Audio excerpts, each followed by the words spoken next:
Okay, bismillahirrahmanirrahim. Today we have with us two young ladies.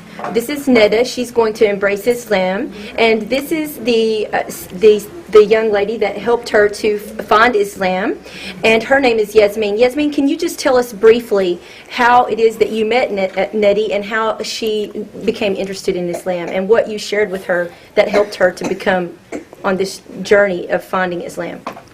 I was downstairs 2 weeks ago, and she came in with a friend, and he asked me to help her because it was her first time entering a masjid. And I just started having a conversation with her, and that's how it started.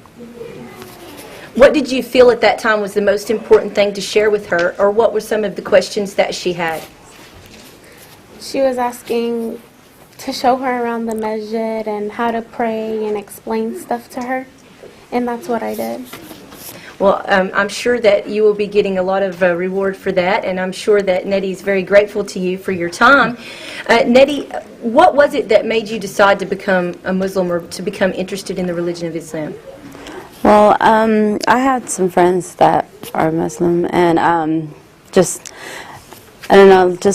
my friends started introducing me to like some videos online watching, and some of the things, whenever I was watching some of the videos, like, it actually made me cry and touch my heart because, like, yeah, and, my friend was explaining to me, he's like, once you become Muslim, he's like, believe me, Nady, he's like, all the troubles and everything, you'll have a peaceful way of life and everything will be fine. And he goes, because he was explaining to him how he's been in the country for not nearly as long as I grew up in this country. And he said, look at me, when I first came here, I had no money, no nothing, and now look where I'm at. And he goes. So he emphasized to you that Allah subhanahu wa ta'ala, God, really bestowed His blessings upon him after he embraced the religion of Islam. He saw that it increased his life in many ways. Alhamdulillah. So it seems to me that you've been studying a little bit, but I'd like to ask you a few basic questions before you take your Shahadah. As you know, the Muslims have fundamental beliefs in Islam. The first would be that Allah is the one God, and there's no other God worthy of worship but Him, and that we're to direct all of our worship to Him alone. And do you agree with this? Do you believe that? Yes, I do. Yes, we also have to believe in Islam in all of the prophets. So we believe in every single prophet that the Christians would be aware of, or the Jews would be aware of, all the way from Adam to Moses to Jesus, to whom we believe is the final prophet, Muhammad sallallahu alaihi wasallam.